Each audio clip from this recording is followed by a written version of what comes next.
같이 읽습니다. 시작.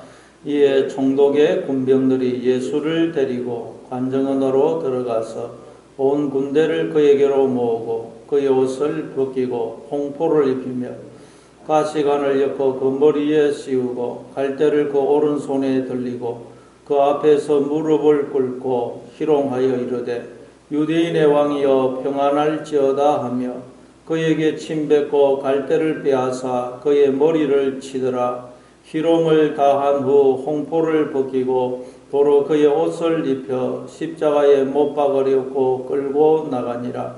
나가다가 시몬이라는 구레네 사람을 만나매 그에게 예수의 십자가를 억지로 지워가게 하였더라. 아멘. 네, 오늘 보면 이제 십자가형을 언도받으신 예수님이 고난을 당하시고 이제 십자가형을 받으시는 장면입니다. 하나님이 당신의 백성들을 찾아오셨더니 당신의 백성들이 하나님을 어떻게 대접을 하느냐. 왕으로 영접하고 그분의 통치와 다스림을 받아들이는 것이 아니고 그분에게 온갖 조롱과 멸시와 모욕과 수치를 주고 채찍질하고 십자가에 매달아 죽이더라는 것입니다. 그런데 하나님이 인간들에게 그런 조롱과 멸시와 수치를 채찍질을 죽임 당하심을 아무 말씀 하나 없이 그걸 그대로 다 받으시더라는 것입니다. 하나님이 피조물한테 그런 취급을 당하는데도 아무 말씀이 없으시다는 것입니다. 이거 도무지 우리는 이해할 수가 없죠. 우리가 누구한테 욕 듣고 모욕을 당하면 그런 가만히 있지 않습니다. 근데 하나님이 피조물한테 그 모든 걸 다 당하시더라는 것입니다.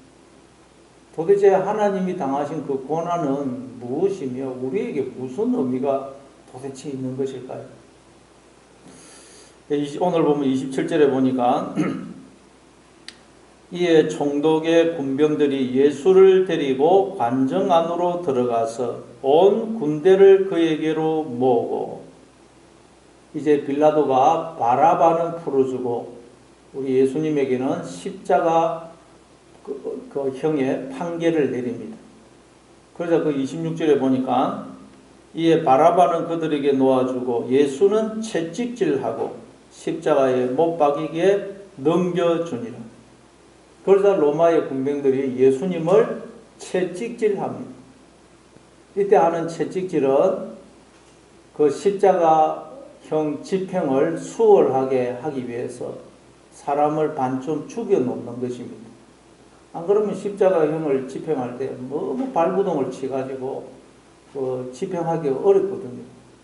그래서 채찍질을 해가 사람을 반쯤 죽여 놓으면 그 십자가형 집행하기가 수월합니다. 그래서 그 채찍 끝에 보면 그 동굴뼈 조각이나 쇠 조각이 달려 있습니다.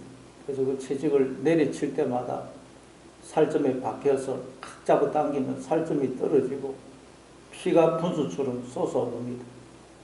그 채찍을 예수님은 아마 40에 하나 감화매를 맞았겠죠. 그러니까 예수님의 등은 걸레처럼 너덜너덜하고 피가 그냥 흐르고 있고 예수님은 완전히 그냥 탈진 상태였을 것입니다. 그리고 이제 총독의 군병들이 그 예수님 채찍에 맞아가지고 이제 질질 끌려가는 그 예수님을 데리고 관정 안으로 들어가서 온 군대를 모읍니다. 온 군대를 모아요. 뭐 하려고 군대를 모을까요? 왕이신 예수님에게 예의를 다하기 위해서입니까? 아닙니다. 하나님이신 예수님을 이제 조롱하고 모욕하고 십자가에 매달아 죽이기 위해서 온 군대를 모읍니다. 이때 총독의 군인들이 그 기록이 아마 600명 되었다고 했는데 얼마나 모았는지 모르겠지만 온 군대를 다 온 군대라고 그러니 600명 다 모았으면 600명 되겠네요. 그 군대를 모은 것입니다. 그리고 28절에 보니까 그의 옷을 벗기고 홍포를 입히더라. 예수님이 입고 있는 옷을 벗기고 홍포, 그 왕이 입는 옷을 흉내내서 만든, 조잡하게 만든 옷입니다.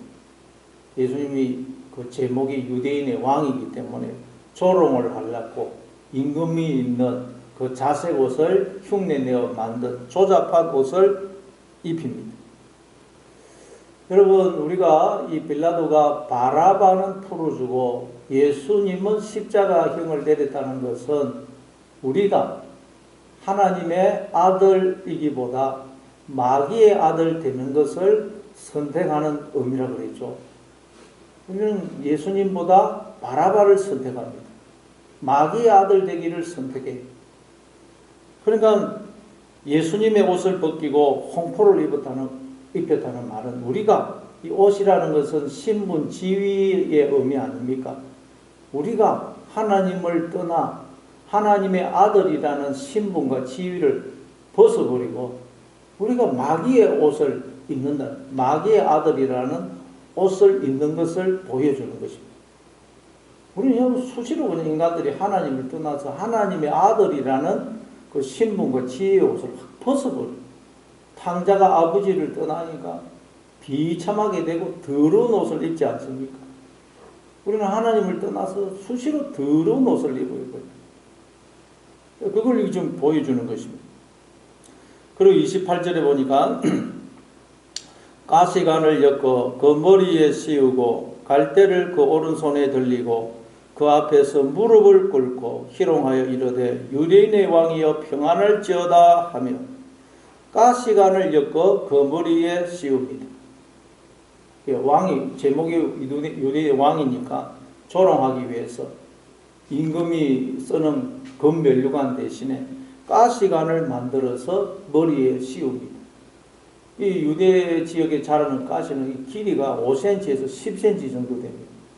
그 얼마나 단단한지 그 당시에 못대용으로 썼다 그래요. 못대용. 그 가시 떼가지고 못으로 나무에 박았다는 것입니다. 근데 그걸 가지고 이 가시관을 엮어서 팍 누르면 그게 막 살점을 뚫고 가가지고 피가 줄줄 흘러요. 그러니 뭐 얼마나 아프겠어요. 근데 가시관을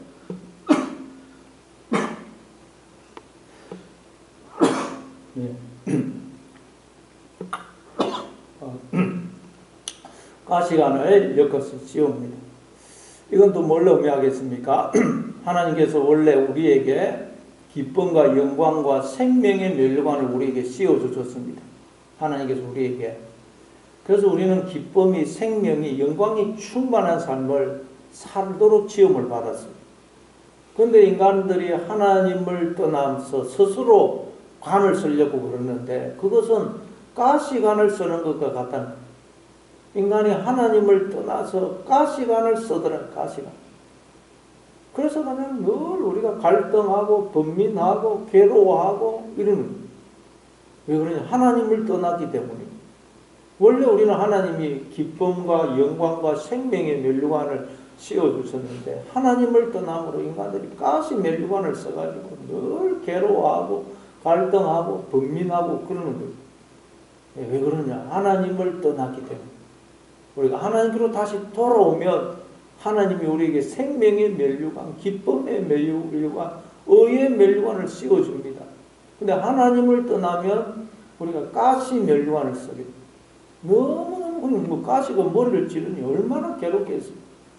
갈등, 번민, 괴로움 거치지를 않는 것입니다. 하나님을 떠나게 됩니다. 우리가 하나님께로 다시 돌아와야 됩니다. 그리고 요한계시록 4장에 11절에 보니까 12장로들이 그 보좌에 앉으신 앞에 엎드려 면류관을 벗어서 드리면서 모든 영광을 보좌에 앉으신 주님께 다 돌려드리죠. 우리가 영광을 다 주님께 돌려드릴 때 주님이 우리에게 기쁨의 면류관, 의의 면류관, 영광의 면류관, 생명의 면류관을 씌워주는 것입니다. 그러나 우리가 스스로 영광을 취하려고 하면 이 가시 면류관을 쓰게 돼요. 가시 면류관. 그리고 갈대를 그 오른손에 들리고, 임금은 그 지팡이, 임금이 잡는 지팡이 대신에 갈대를 오른손에 들리더라. 여러분, 우리가 하나님 손에 온전히 붙잡힌 바 되어야 됩니다. 우리가 하나님 손에 붙들린 지팡이가 되고 하나님 손에 붙들린 홀이 되어야 됩니다. 그러면 우리도 하나님의 지팡이를 손에 쥐게 됩니다. 하나님의 그 홀을 쥐게 돼요. 그래서 모세가 하나님 손에 붙들린 지팡이가 되니까 출애굽기 4장에 보니까 모세가 하나님의 지팡이를 손에 잡았더라 그러죠. 우리가 하나님 손에 완전히 붙들린 지팡이가 되면 우리도 하나님의 지팡이를 손에 잡게 돼요. 그래서 모세가 하나님의 손에 들린 지팡이가 되니까 자기도 하나님의 지팡이를 손에 잡아서 능력을 행하지 않습니다. 근데 우리가 하나님을 떠나니까 하나님의 손에 붙들린 바 되지 않으니까 하나님의 지팡이가 아닌 갈대를 쥐고 있고 우리가 다 손에 갈대. 그러니까 아무 능력이 없는 것입니다. 우리에게. 왜 우리에게 능력이 없다고요?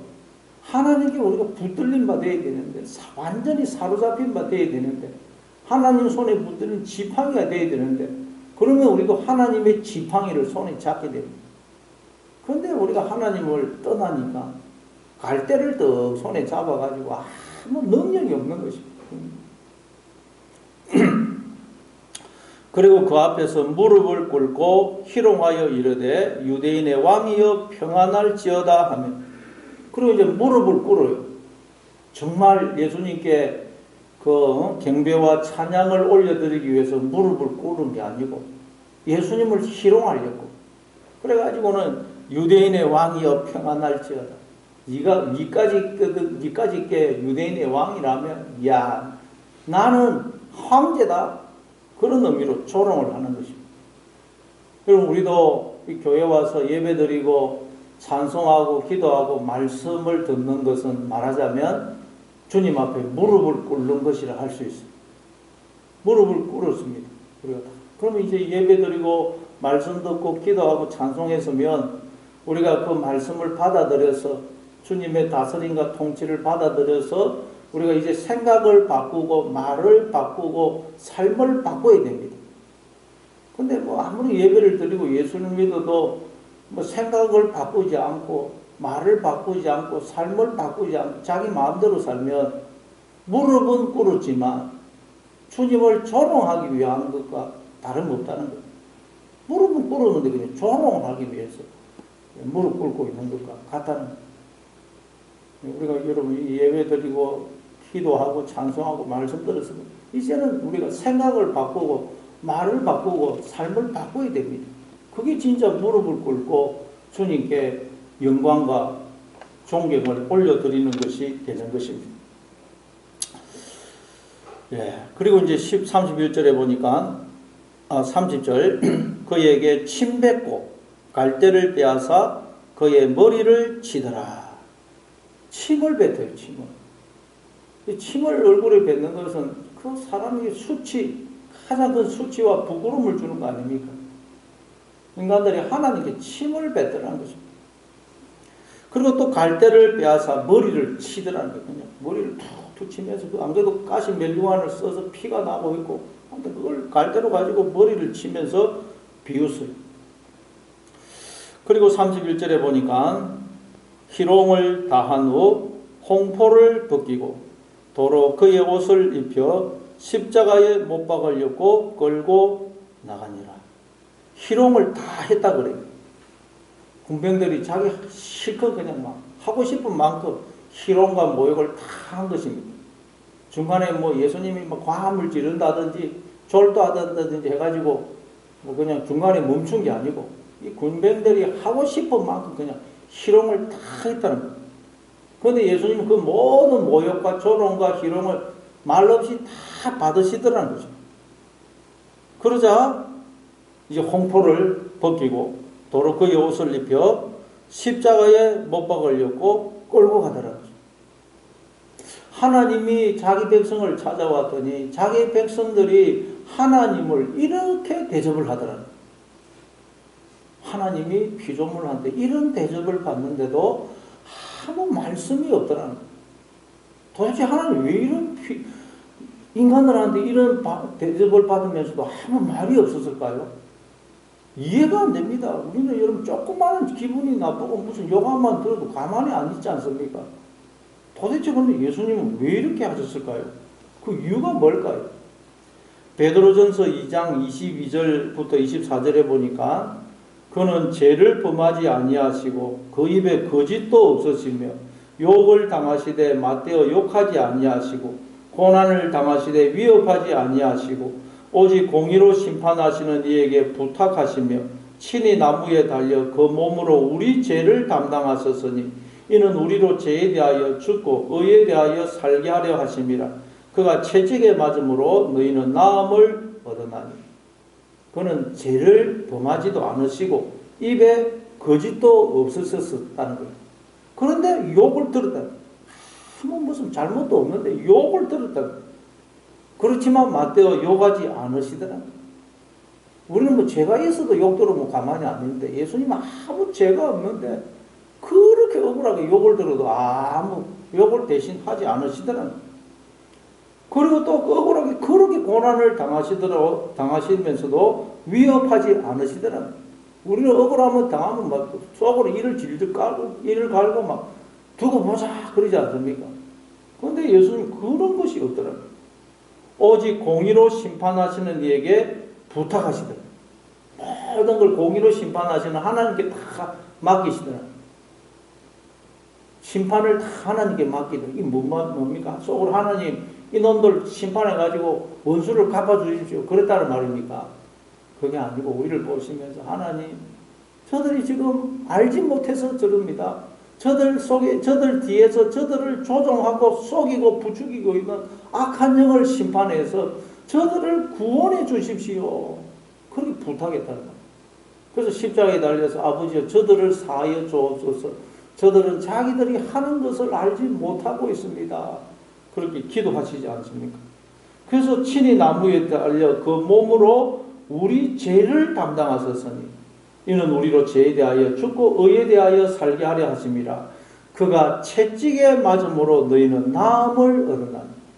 예수님이 왜 이렇게 고난을 당하시고 조롱을 당하시고 십자가에 달려 죽으셨느냐?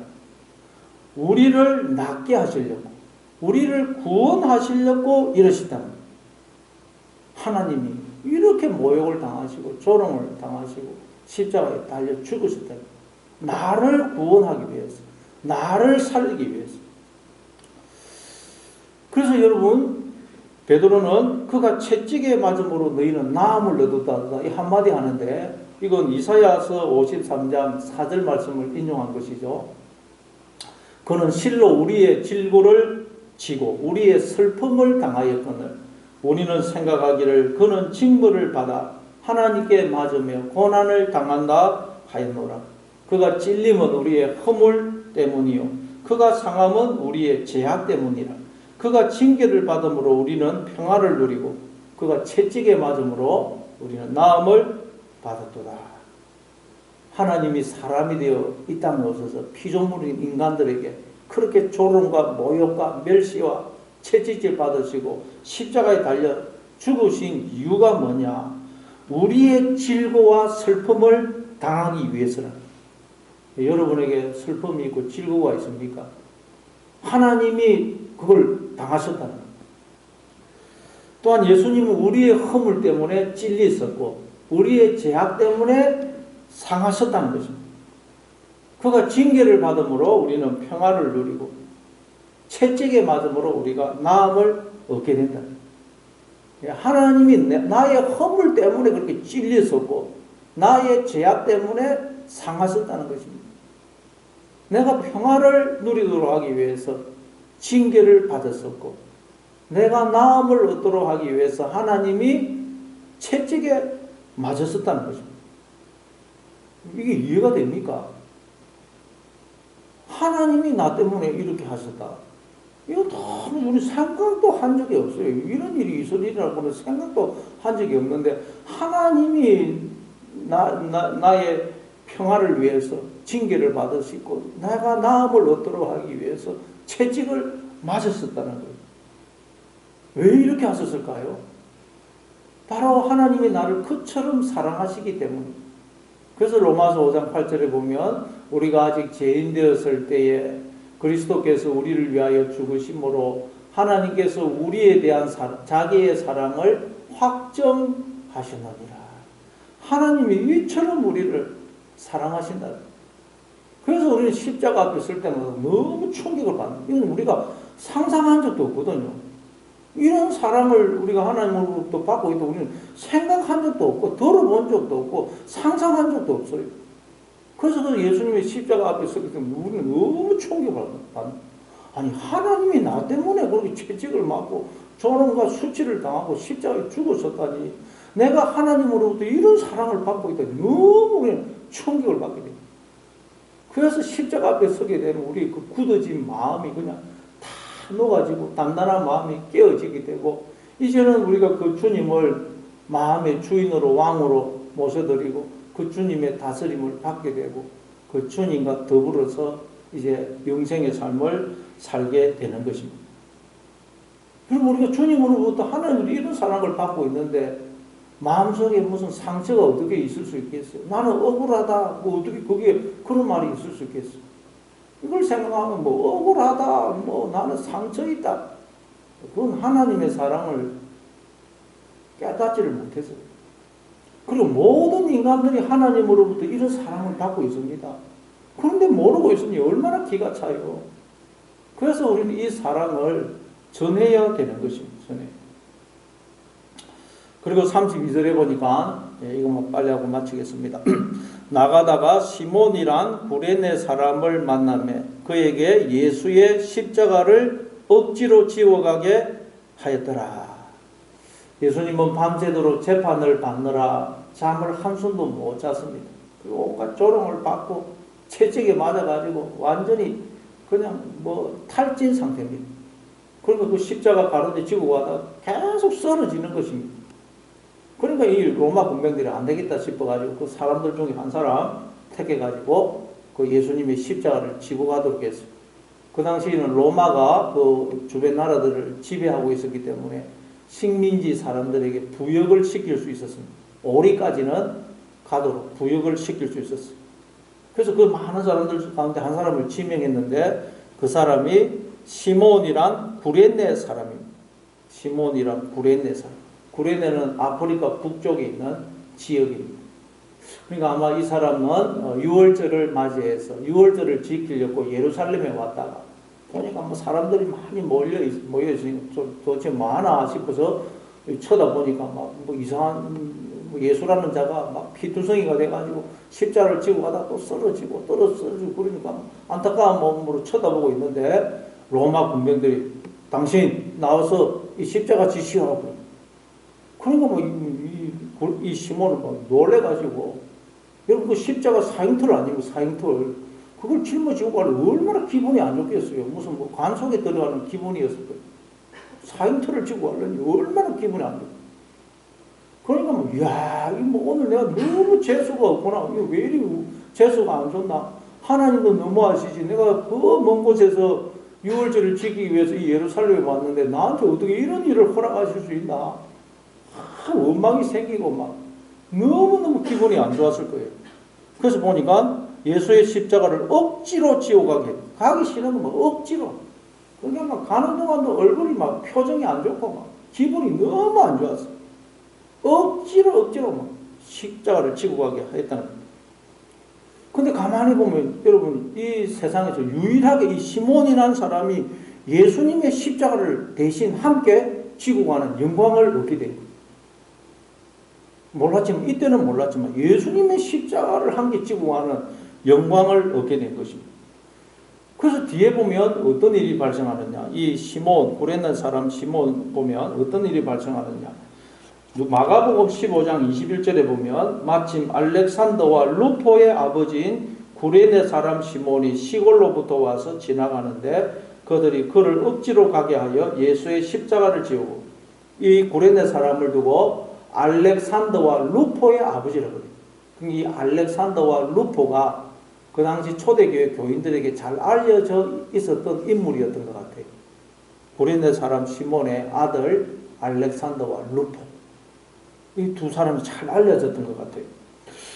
그래서 아니나 다를까 사도행전 19장 33절에 보니까 유대인들이 무리 가운데서 알렉산더를 권하여 앞으로 밀어내니 알렉산더가 손짓하며 백성에게 변명하려 하나. 그 에베소에서 사도 바울이 전한 복음 때문에 막 소동이 일어납니다. 우상을 만들어 가지고 뭐 파는데 그 자기들이 소득이 없어지니까 소동이 일어나요. 그냥 사람들이 막 그냥 폭동이 일어날 때 그 당시에 알렉산더도 사도 바울과 함께 있었다는 걸 알게 돼요. 알렉산더, 지금 오늘 이 고린도 사람 시몬의 아들 알렉산더가 사도 바울과 함께 있었어요. 그리고 또 로마서 16장 33절에 보니까 주 안에서 택하심을 받은 루포와 그의 어머니에게 문안하라. 그의 어머니는 내 어머니라. 주 안에서 택하심을 받은 루포. 이 구레네 사람 시몬의 둘째 아들 또 루포가 나옵니다. 사도 바울이 로마 교회 교인들에게 루포에게 문안하라 그래요. 루포.